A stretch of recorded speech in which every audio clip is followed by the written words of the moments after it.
आम्ही निघालो होतो धैर्याच्या बड्डेसाठी गावी आणि निघण्यापूर्वी जी एक्साइटमेंट होती ना ती निघताना अजिबात नव्हती. कारण मला आहे व्हॉमिटिंगचा त्रास आणि जास्त मळमळीमुळे मला अजिबातच काहीच सुचत नव्हतं की काय करायचं. त्याच्यामुळे डायरेक्टली झोपून गेले आणि उठले तर असा मस्त असा नजारा दिसला होता. धैर्यसुद्धा उठली होती आणि असं तिचं छान एन्जॉय चाललं होतं. तिने असा पहिल्यांदाच सनराईज बघितला होता, त्याच्यामुळे तिला खूप छान वाटत होतं. आणि बघा तुम्हीसुद्धा बघू शकता, इतकं मन प्रसन्न होतं.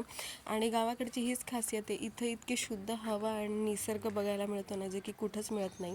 मग आले आले फ्रेश झाले आणि आले होते टेरेसला. मस्त उन्हात बसले होते. इतकं छान आणि प्रसन्न वाटतं. माझ्या मागे हे मंदिर आहे, हे मी तुम्हाला नक्कीच दाखवेल. आता हे काय आहे मला माहिती नाही, ज्यांना कुणाला माहिती असेल तर त्यांनी प्लीज मला कमेंट करून सांगा. जे आजीबाबांनी करून ठेवलं होतं. धैर्य पूर्ण नाश करत होती या गोष्टीचा. असो, चॅनलवरती तुम्ही नवीन असेल तर प्लीज सबस्क्राईब करा आणि फॉलो करा.